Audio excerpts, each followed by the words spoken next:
వచ్చే ఎన్నికల్లో అమరావతికి మావిగన్కి మధ్య పోటీ అన్న జగన్ కామెంట్స్ పై సెటైర్లు వేశారు సోమిరెడ్డి చంద్రమోహన్ రెడ్డి. పోటీ అమరావతికి మావిగన్కు మధ్య కాదని, అమరావతికి అరాచకానికి, సంక్షేమానికి, విధ్వంసానికి మధ్య పోటీ అని చెప్పారు ఆయన. మొదట్లో అమరావతికి అనుకూలమన్న జగన్ ఆ తర్వాత 3 రాజధానులు అని చెప్పారని, ఇప్పుడు మావిగన్ అంటూ కొత్త పలు అందుకున్నారని ఆరోపించారు.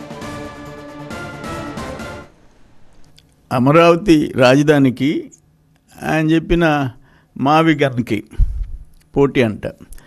ఇది విజనరీకి మెంటల్ కేసుకి మధ్య పోటీ. చంద్రబాబు నాయుడు లాంటి దూరదృష్టి, భవిష్యత్తు గురించి ఆలోచించే చంద్రబాబు నాయుడికి ఒక మెంటల్ కేసుకి, ప్యాలెస్లో కూర్చొని పబ్జీ ఆడుకునేవాడికి, రాష్ట్రంలో కష్టపడి పనిచేసే నాయకుడికి మధ్య పోటీ. అభివృద్ధికి అరాచకానికి మధ్య, సంక్షేమానికి విధ్వంసానికి మధ్య పోటీ. Jaganmohan Reddy very clear. ఆ రోజు అమరావతి రాజధానికి నాకు అభ్యంతరం లేదు అని చెప్పారు. ఆ తర్వాత 3 రాజధానులు అన్నాడు. విశాఖపట్నం అక్కడ సెక్రటేరియట్ అన్నాడు. మళ్ళీ విశాఖపట్నంకి చేయి చూపించాడు.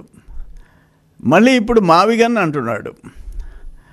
అసలు ఆయన ఏం చెప్తున్నాడో అర్థం కాని పరిస్థితి. ఈరోజు దేశంలో హైవే మీద రాజధాని ఉండే రాష్ట్రం లేదు. హైవే మీద ఈయన హైవే మీద రాజధాని కడతానంటున్నాడు. అంటే ఇప్పుడు ఆల్మోస్ట్ 50,000 ఎకరాలు, వేల కోట్ల రాష్ట్ర కేంద్ర ప్రభుత్వాల పెట్టుబడులు, ప్రైవేట్ సంస్థల పెట్టుబడులు, 15 జాతీయ బ్యాంకులు అమరావతిలో, including reserve bank of India, వీటన్నిటినీ నేను బుల్డోజర్ పెట్టి తోసేస్తాను, నాకు కన్నా ఛాన్స్ ఇస్తే అని చెప్పి అడుగుతున్నాడు.